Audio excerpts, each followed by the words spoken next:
Зачем очень много однотипных выигрывать олимпиад или дипломов? А цифры какие? В целом Российской Федерации сейчас ребята, которые оканчивают 9 класс, около 60% поступают в колледжи и техникумы. Продолжительность уроков будет пересмотрена в перспективе? В школах практиковались такие интегрированные уроки, когда 2-3 предметника объединялись. Ну, в большинстве случаев 2. Например, литература плюс история. Там география плюс экономика, да, иностранный язык плюс математика. Каждый год и каждый раз вы встречаетесь с выпускниками, общаетесь. И какая картина сегодня? Все-таки наше образование должно быть, наверное, более практикоориентированным. Это выход. То есть когда все-таки есть понимание, что тебе даст это образование, к чему оно тебя в жизни готовит.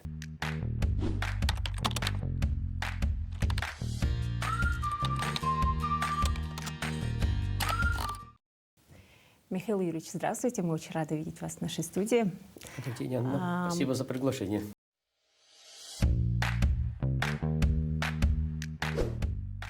Михаил Юрьевич Присяжный, доктор географических наук, первый заместитель министра образования и науки Республики Саха-Якутия. Ранее занимал должность министра профессионального образования, подготовки и расстановки кадров. Курирует развитие науки, профессионального образования и целевой подготовки в республике. Является организатором и руководителем Международной полевой школы студентов и аспирантов, членом экспертных комиссий по аттестационной и лицензионной экспертизе, комплексной оценке деятельности вузов, расположенных на территории республики. При его непосредственном участии в 2022 году Арктический государственный институт культуры и искусств стал одним из 8 победителей федерального проекта «Приоритет-2030». Почетный работник высшего профессионального образования Российской Федерации, лауреат Госпремии Якутии в области науки и техники, награжден грамотой президента республики. Автор 124 научных работ, из них 9 монографий. Сейчас очень много говорят об образовании. Да? Нужно ли оно, высшее образование? Хотелось бы отмотать пленку вашу жизнь назад и узнать. Вот в начале пути вы молодой человек, собираетесь поступать в вуз. Какие у вас были тогда планы? Какие строили планы? Какие ценности были перед вами? Ну, конечно, в нашей стране последние достаточно много десятилетий, наверное, одной из ценностей. Вообще очень важно, когда у любого народа, у любой страны само по себе образование является ценностью. Не везде это удается сохранить, и мы видим сейчас очень большой кризис во многих странах мира. Кризис в том, что отдельные профессии совершенно неинтересны, а они нужны для развития страны. Ну и я, как человек, все-таки окончивший советскую школу, помню, что да, было такое, потому что практически там первое-второе поколение людей, которые переехали жить в город, да, мы же все-таки крестьянская страна в прошлом, крестьянская Россия была. Понятно, что такое понимание, да, среди родственников, там, бабушек, дедушек было, они тоже говорили о том, что очень важно быть образованным, получить высшее образование. Тогда, кстати, не говорили о дипломах. Это сейчас, да, мы говорим диплом, второй диплом, сколько у тебя дипломов. Тогда так не говорили. Тогда просто говорили, что чтобы у тебя были хорошие знания, чтобы твое образование, которое получишь, оно тебе было полезно. Состояться в жизни. Да. Ну и у меня видение было. Я на самом деле довольно с ранних лет, у меня было 2 таких сильных предпочтения. Это история и география. Ну, Геродот, он отец и той, и другой науки. Но в конце концов все-таки я выбрал географию, стремился к этому. И, конечно, мечты были поступить в тот вуз, в котором я смогу получить очень хорошую подготовку. Ну, не навеяно была романтика тех времен, когда как раз очень часто тренд был тоже, да, фильмы шли про геологов, про новые открытия и возможность путешествовать и открывать новые земли. Ну, наверное, это тоже, конечно, повлияло, конечно. Ну и с другой стороны, просто были хорошие учителя. Это и до сих пор оказывает очень серьезное влияние, наверное, на выбор, да, профессии молодыми людьми, школьниками. Ну и для меня это был выбор в пользу кафедры географии Якутского государственного университета. Причем тогда уже обсуждалось, что многие уехали учиться в центр, наши одноклассники. Но у меня был осознанный выбор, я точно понимал и позже в этом убедился, о том, что получить хорошее образование по географии, в целом по специальности здесь, в Якутске, это возможно, это реально, потому что ты все увидишь здесь. Если ты поедешь даже в хороший вуз, даже в Московский государственный университет, географический факультет, несмотря на эту величину, тем не менее, многое тебе придется ехать, ездить, изучать, выезжая на какие-то практики за пределы, естественно, Москвы. Хорошо. Вот тогда действительно диплом, высшее образование было путевкой в достойную жизнь, возможность состояться. Времена, как вы сказали, меняются, тренды меняются, люди меняются. Как мы вот в предварительной беседе с вами говорили, то, что поколения вот буквально вчера другие, да, сегодня уже другие ценности и требования. Сейчас очень актуален тренд прокачивания скиллов. Да? Да, ребята умные, безусловно, есть, тем более у нас в республике. Я сама работаю в этой сфере, да, очень часто мы освещаем детей, которые уже, будучи там, в 8-9 классе, занимаются наукой, какие-то изобретения, да, показывают, выигрывают конференции, олимпиады. Уезжая на большую землю, скажем так, да, поступая в высшие учебные заведения Москвы, Санкт-Петербурга, других городов стран, не могут социализироваться, не могут адаптироваться. Каждый год и каждый раз вы встречаетесь с выпускниками, общаетесь. И какая картина сегодня? Ну, во-первых, конечно, речь идет, когда о skills, да, определенных навыках, это не только soft skills, да, мягкие навыки, мягкие знания, но еще и hard skills, да, то есть основа. Да. И на самом деле вы очень правы, когда говорите о некой адаптации. Адаптация на самом деле и в ту, и в другую сторону. Вот я начал с того, что действительно часть моих одноклассников, например, она поступила в московские вузы, но обратная адаптация, приехать сюда обратно, для них тоже была сложная. Потому что, например, получив там, специальность геолога, но при этом проходив практику, например, в других условиях природных, обратно вернуться сюда, ты должен иметь все-таки основу, hard skills в основе. А soft skills ты уже можешь приобретать на самом деле, работая на рабочем месте. Поэтому понятно, что soft skills это на самом деле должно быть доводкой к тому образованию, которое основное у тебя уже имеется.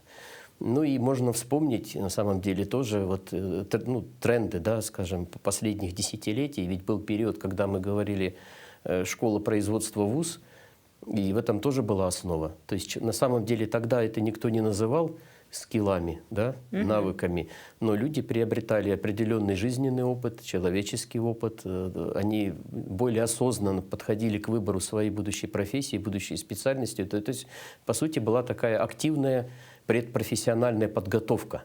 И очень правильно. И очень правильно было, она более верно помогла. Ведь тогда, смотрите, вот опять же можно вспомнить, как это происходило, да, там 30-40 лет тому назад, ну даже чуть меньше. Те, кто выбирал для себя специальность на всю жизнь, они ведь пытались несколько лет подряд поступать. Не удалось, не прошел по конкурсу. Пошел, поработал, снова готовишься, снова поступаешь.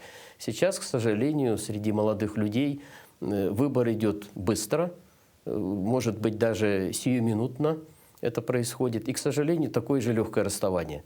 То есть очень многие же бросают, уходят. Соответственно, может, это из-за того, что выбора очень много? Выбора много, ну, конечно. Все-таки нужно сказать, что в нашей стране все-таки за последние годы мы видим гораздо больше возможностей.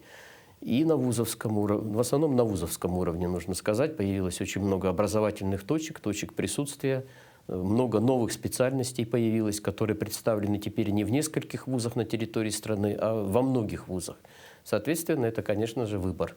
Также еще культивируется тема достигаторства. Да? Вот, как вы уже сказали, сегодня действительно оценивают, сколько у тебя дипломов, да, и каких вузов.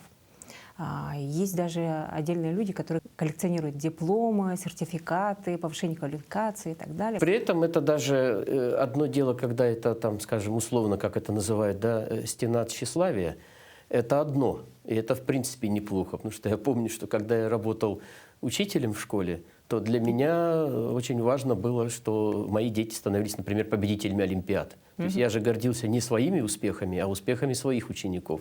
Вот когда речь идет об этом, то это, я думаю, вполне нормально. Это стремление, да, к чему-то. Ты ставишь каждый раз себе какие-то новые точки, которых ты хочешь достичь, новые высоты. Но когда идет действительно просто соревновательность определенная, сколько у тебя дипломов, да, и достигательство, как вы, хороший термин, кстати, да, русский язык, он позволяет и такие слова сформулировать, да. То есть достигательство, когда человек просто уже не совсем здоровый интерес. То есть зачем очень много однотипных выигрывать олимпиад или дипломов? Это, кстати, тоже был такой тоже момент, что ребята начинают накапливать себе. Я победитель этой олимпиады, другой олимпиады. А это же все однотипное. Ты на самом деле не делаешь шаг вперед в своих знаниях. Ты просто каждый раз участвуешь примерно в олимпиадах одного и того же уровня, ты примерно знаешь свой результат. И это, получается, тебе несколько подменяет необходимость трудиться. Потому что усовершенствовать свои знания, получать образование – это очень сложная работа. Это очень тяжело. По-моему, сегодняшней вообще реальности никто особо не хочет трудиться. Потому как, раз, выбора много, два, дается очень много, да, и герои среди молодежи, да, мы наблюдаем их, кого выводят средства массовой информации даже, да, в тех же социальных сетях, да, герои, которые сняли видео и стали популярными, заработали миллионы, привлекают рекламодателей, записали какой-то трек и тоже стали известными не только внутри России, но и пошли дальше. И действительно подмена ценностей, подмена понятий, и ребята не хотят учиться. Вы вообще отслеживаете цифры, какой сейчас идет отток? Ну, на самом деле, да, подмена это совсем тяжелый случай, это самое нежелательное, но как минимум идет размывание ценностей. То есть действительно люди ориентируются прежде всего на своих сверстников.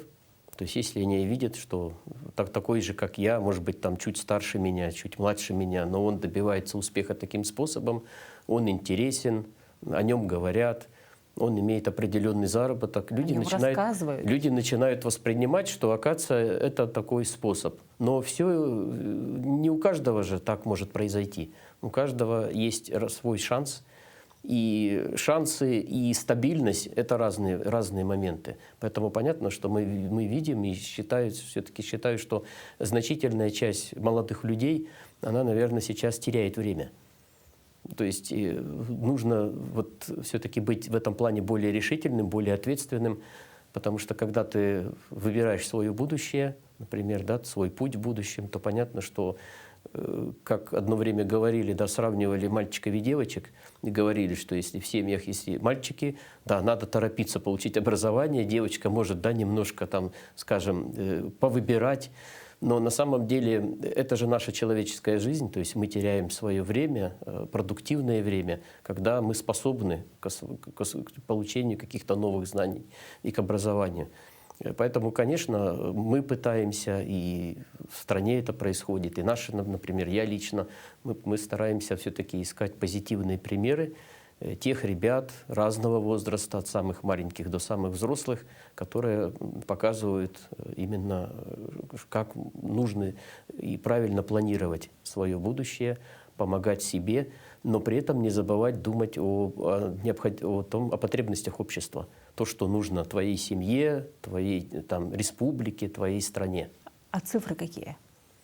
Ну, здесь, наверное, сложно сказать. Если говорить о предпочтениях между уровнями образования, то, конечно, вот, например, в целом Российской Федерации сейчас ребята, которые оканчивают 9 класс, около 60% поступают в колледжи и техникумы. Остальные, почти 40%, да, они идут дальше, получается, в 10-11 класс, преимущественно с ориентацией на вузы. При этом как после 9 класса, так и после 11 класса есть определенные потери. Это, наверное, самая проблема сейчас, наверное, для нас, для всех. Это те ребята, которые, поступив в колледж либо техникум бросают и дальше уже не возвращаются в школу. Я, по крайней мере, сейчас вижу, это очень серьезная проблема. И есть те ребята, которые, окончив 11 класс, потом никуда не поступают. Это уже проблемы на уровне семей, которые в целом сказываются на обществе. То есть люди, которые зависят от своих старших родственников. В лучшем случае это, значит, папы, мамы, а еще бывает, что и бабушки, дедушки тоже несут определенную ответственность в течение долгого времени. Поэтому наша задача все-таки правильно помочь молодым людям определиться со своими планами на будущее. А каким вы видите решение вот этой проблемы? Ну, решение проблемы – это то, что все-таки наше образование должно быть, наверное, более практикоориентированным. Это выход. То есть, когда все-таки есть понимание, что тебе даст это образование, к чему оно тебя в жизни готовит. Наверное, это самое главное. Ну и, конечно, вот, наверное, тоже, да, вот я знаю, что у вас тоже есть такая определенная позиция в отношении, например, чемпионатов профессионального мастерства, которые у нас были в СПО. Но чемпионаты профессионального мастерства, они ведь несли прежде всего даже миссию, наверное, разъяснения. Даже не столько, чтобы у страны появилось много чемпионов, и мы заняли где-то какие-то места на различных чемпионатах профмастерства, но главное для того, чтобы мы показали, что этот уровень образования, он может быть интересным. Этот уровень образования, он может достаточно сформировать основу для твоей будущей взрослой жизни. Чемпионатное движение, сейчас мы немножко в стране переформатировались. Все-таки в СССР это была такая тема внешняя. Мы достаточно много взяли из международного опыта, потому что многие страны входят, и не секрет, что лидерами последних лет на уровне международных чемпионатов это были вот наши коллеги, соседи, у которых с нашей страной очень хорошие отношения выстроены. Например, Китайская Народная Республика. Мы взяли, и мы увидели, я просто помню свое первое такое серьезное участие в национальном чемпионате, это был 2016 год, в Подмосковье проходил. Мы достаточно, ну вообще наша республика, мы каждый год успешно выступаем. И я помню, было сравнение участников по такой компетенции, как сантехнические работы. Это очень важная на самом деле и очень нужная специальность для любого общества. И многие годы чемпионами в этих компетенциях были представители Швейцарии. И вот на каком-то этапе стали китайцы выигрывать. Ну и вот общались тоже с ребятами и с той, и с другой стороны. И они говорили о том, что речь просто идет о том, сколько часов ты тратишь на отработку практических навыков.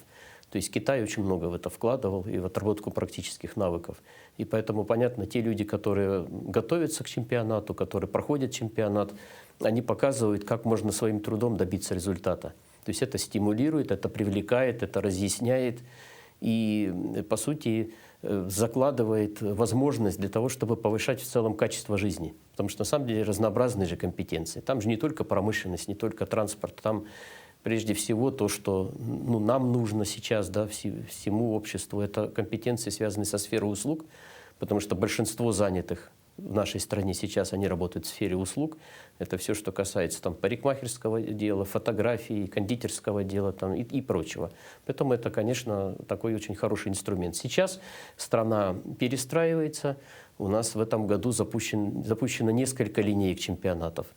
То есть профессионалы, основной чемпионат, который мы проводим, и мы его проводим прежде всего для своих регионов, для того, чтобы развивать профессиональное образование внутри страны.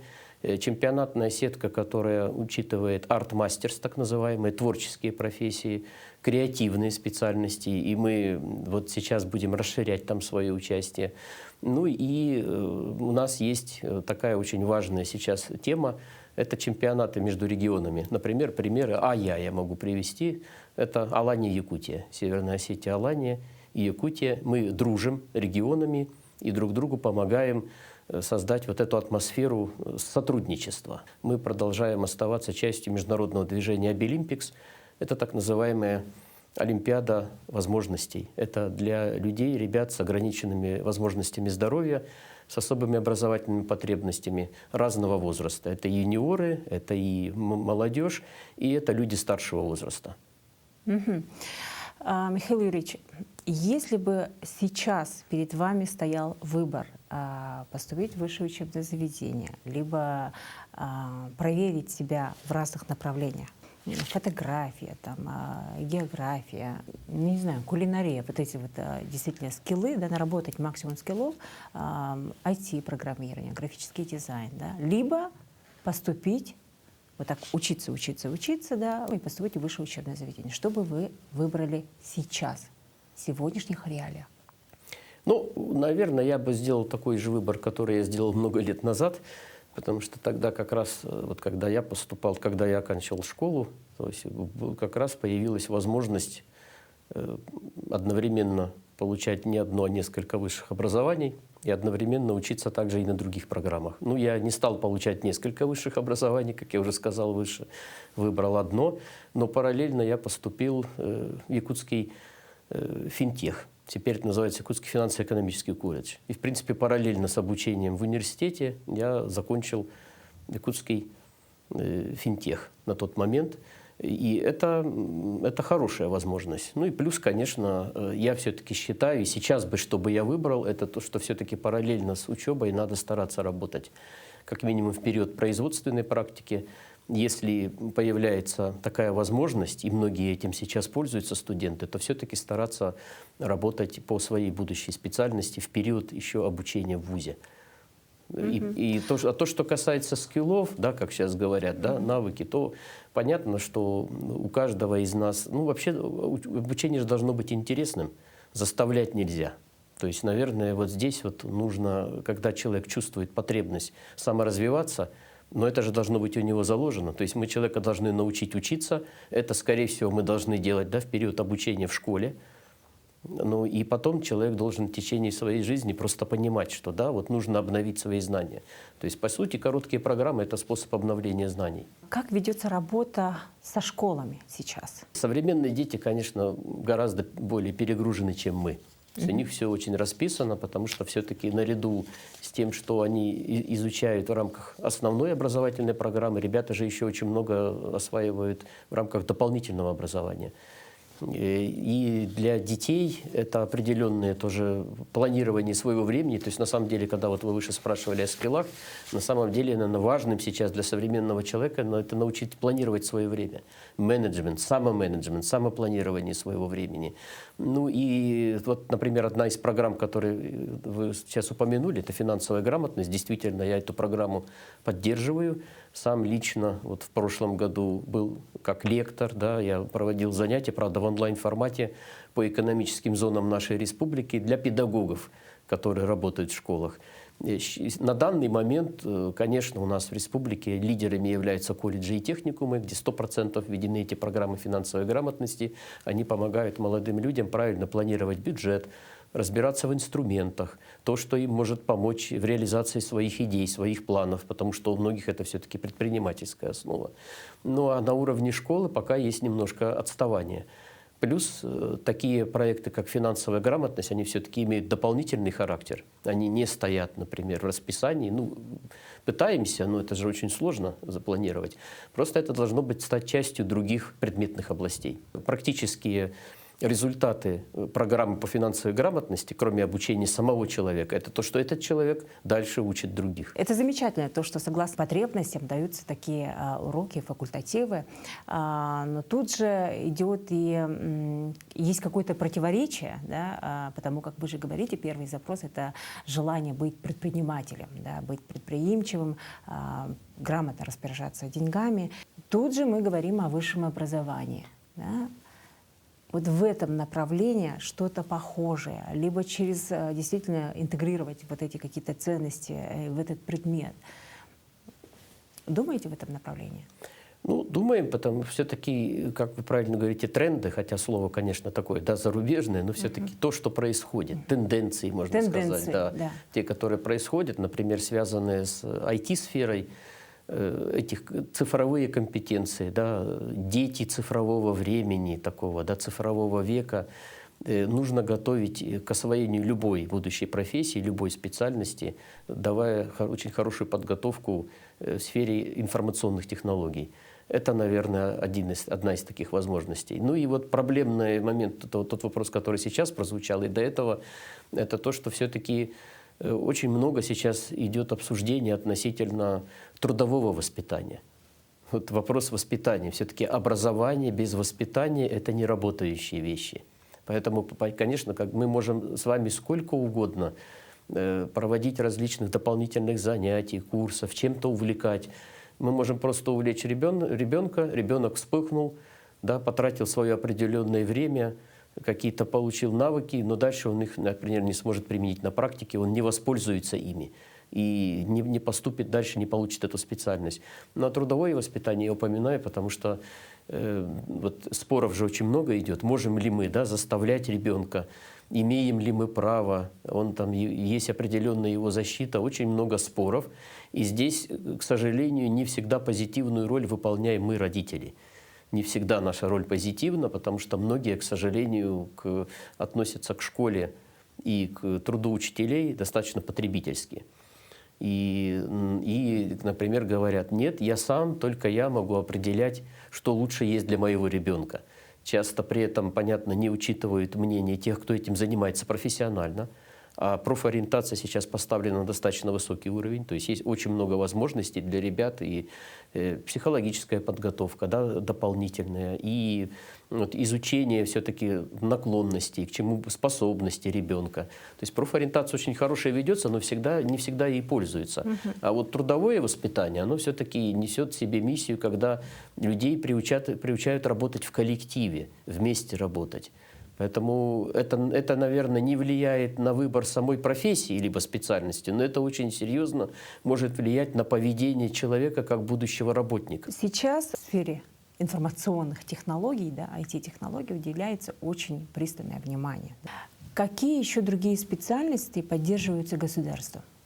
Ну, вообще у государства позиция должна быть, мне кажется, такой, что государство должно поддерживать все специальности. Достаточно равномерно, потому что если государство хочет стабильно развиваться, люди должны приходить в различные отрасли хозяйства. Вот у меня, например, значок «Десятилетие науки и технологий в Российской Федерации 2022-2031». Почему? Потому что в мире сейчас очень серьезная стагнация интереса к тому, чтобы люди становились учеными. Мало желающих туда во многих странах. И для того, чтобы любая страна могла дальше развиваться, и руководство страны нашей тоже об этом же думает, специально создается программа популяризации науки. Того, чтобы исследовательские компетенции, которые очень хорошо проявляются у нас, особенно в детском возрасте, чтобы они дальше не угасали, а наоборот развивались и шли дальше.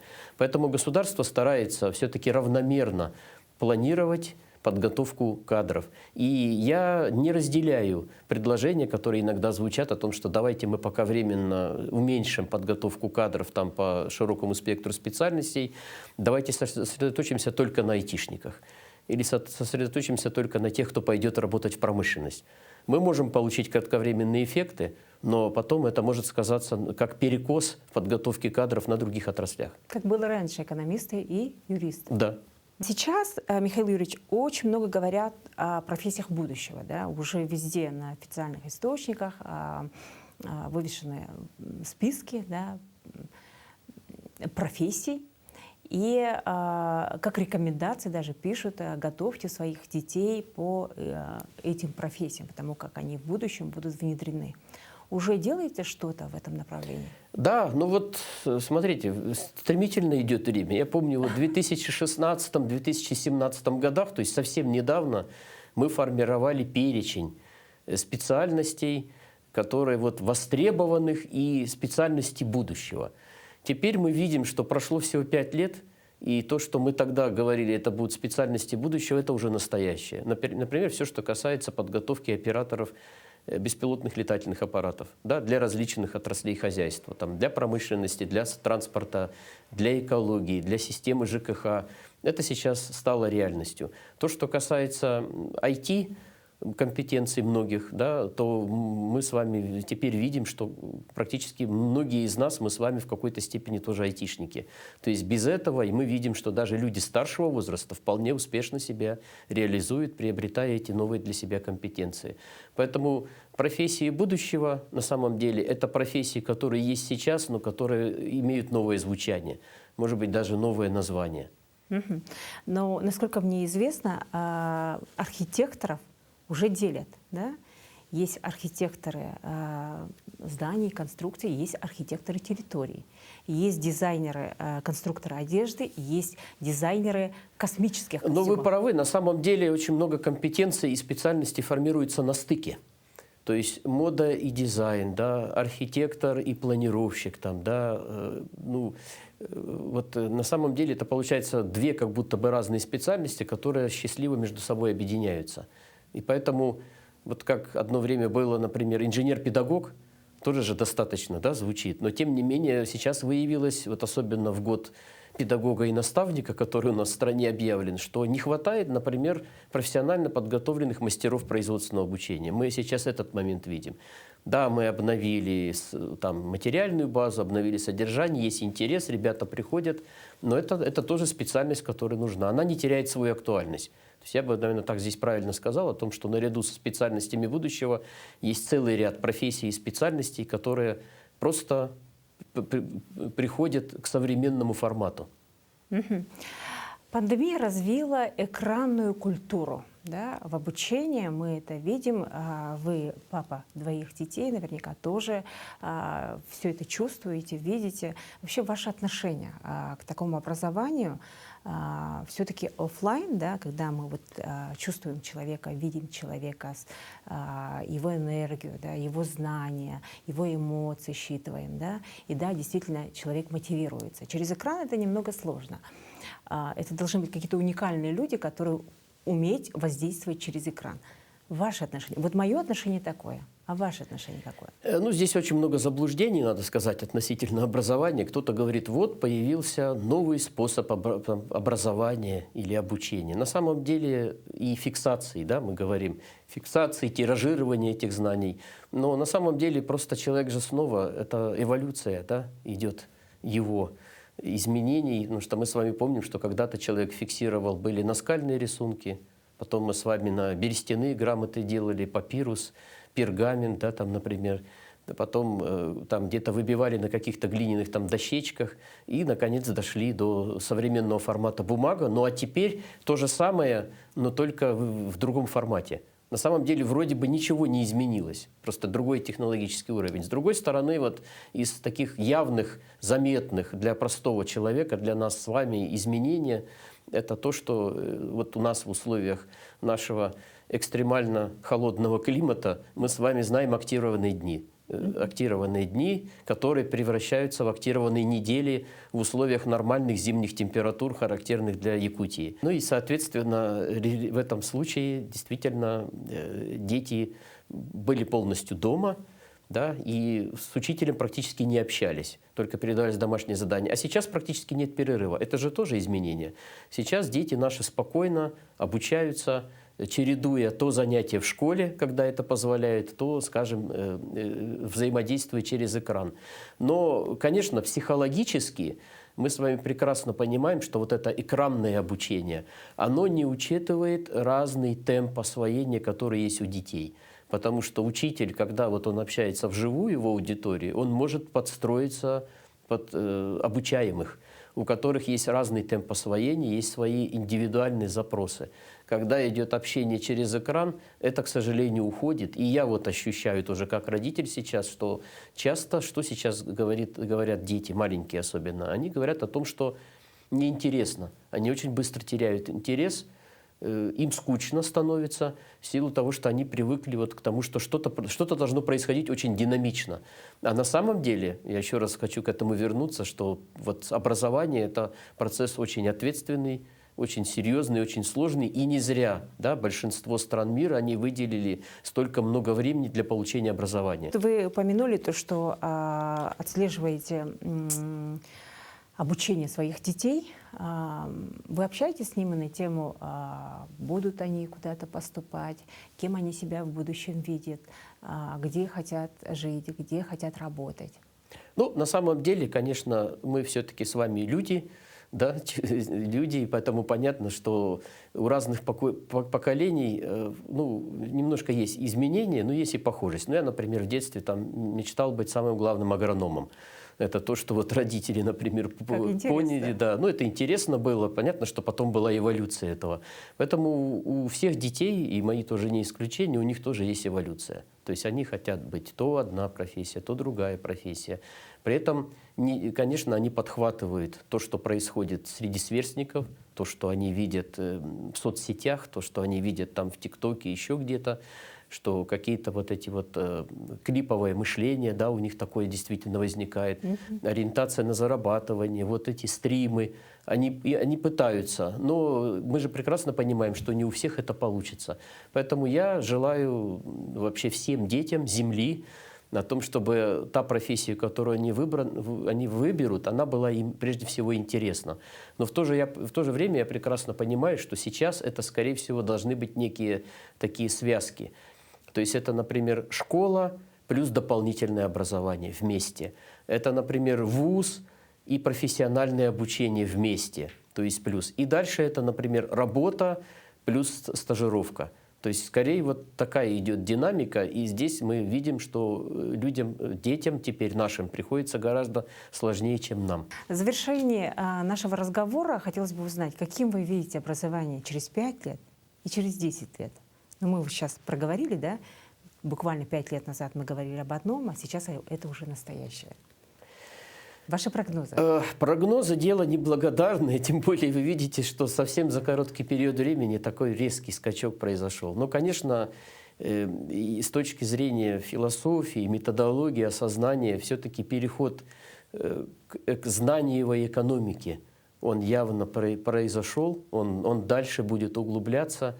Поэтому образование, мне кажется, будет играть все более значимую роль в занятости. Вот я бы так сказал. Вот так же, как мы, например, себе не могли представить еще 30-40 лет назад, когда у нас абсолютное большинство занятых в стране были в промышленности и сельском хозяйстве, сейчас за счет изменения там технологий значительная часть людей высвободилась, они перешли в сферу услуг. Ну а сфера образования на самом деле, она теперь уже рассматривается же не только для определенных возрастных групп. Мы теперь говорим об образовании через всю жизнь. Поэтому все-таки роль образования, то, что переход знаниевой экономики и вообще значение образования, доля занятых будет только увеличиваться. Продолжительность уроков будет пересмотрена в перспективе, если мы заглядываем вперед в будущее, потому как даже мы, телевидение, уже перестраиваемся по монтажу, по хронометражу и по продолжительности передач. Ну, конечно, образование не первый раз стоит перед таким выбором. То есть понятно, что продолжительность, да, освоения одних и тех же программ, она ускоряется, все время меняется. Ну и можно вспомнить, что некоторое время тому назад, например, в школах практиковались такие интегрированные уроки, когда 2-3 предметника объединялись. Ну, в большинстве случаев 2. Например, литература плюс история, там, география плюс экономика, да, иностранный язык плюс математика. И поэтому мне кажется, что сейчас образование будет идти все-таки дальше путем такого междисциплинарного моделирования, когда нужно будет подключать вот интерес, сохранять интерес обучаемого, но все-таки время, наверное, останется таким же. Учителя найдут возможные методики, как правильно работать, опять же, с новым поколением детей, которыми они сейчас общаются. Замечательно. Спасибо большое, Михаил Юрьевич, за интересную и познавательную беседу. Очень надеемся, что наше образование будет делать все возможное, чтобы вызвать интерес у подрастающего поколения. Спасибо большое. Ну и я надеюсь также, да, о том, что общество будет по-прежнему ценить труд учителя. Это очень важно. Спасибо. Спасибо.